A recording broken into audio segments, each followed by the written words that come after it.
Think of the mind like an ocean. Up on the surface are our thoughts, dinner plans and stray worries, our inner monologue, the images that pop into our heads.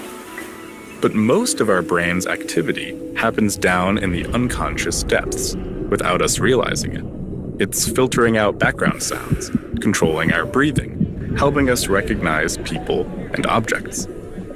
AI models have their own kinds of brains, giant neural networks doing billions of computations under the hood. For years, researchers have been studying how they work inside. And we've wondered, could a model have anything like the divide humans have between accessible thoughts above the surface and unconscious processing below? To answer that question, we looked at how neuroscientists study the same thing in humans. One way of identifying conscious thoughts is that you can often describe them in words. So we looked inside the brain of our AI model, Claude, to find patterns of neural activity that it could put into words. We called the collection of all these patterns the J-space, after the Jacobian, the mathematical tool we used to find them. Each J-space pattern is linked to a particular word, not necessarily the word the model is saying out loud, but one that's on its mind. Now, for humans, conscious thoughts aren't just things we can put into words. We can reason with them, control them, and solve problems with them.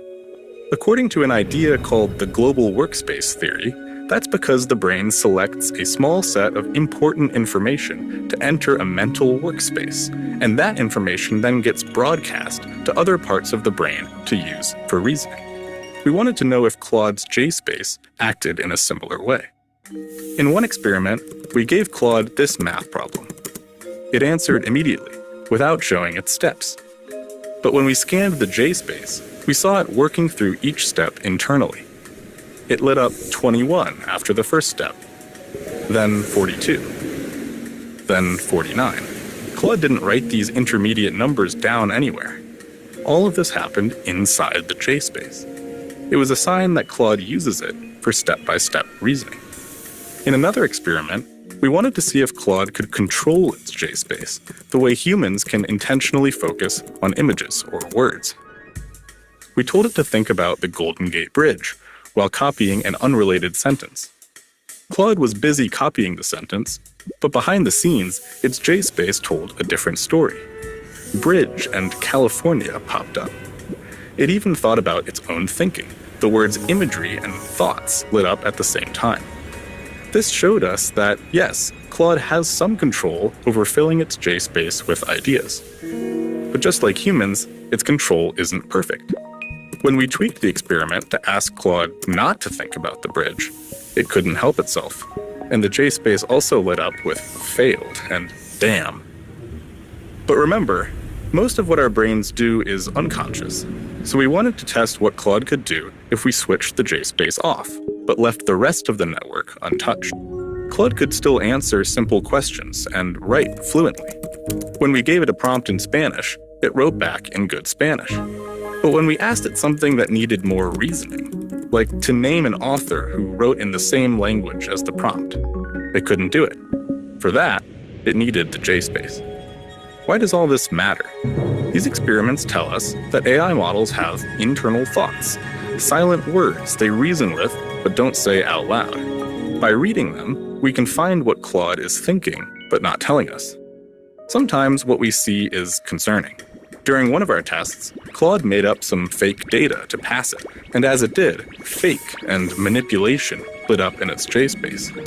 Monitoring the J-space, it turns out, is a useful way to catch Claude misbehaving, even when it tries to be sneaky. AI models are different from us in many ways. Their networks are built differently from human brains, and the way they're trained is different from how we learn. So it's remarkable to see a structure like the J-space emerge inside them, something that's reminiscent of how human minds work, but which we didn't program into the model. For some, this might raise a question. Could AI models be conscious? After all, our experiments were inspired by theories of human consciousness. The thing is, people use the word conscious to mean many things. Our experiments can't tell us whether an AI has experiences or feels something on the inside.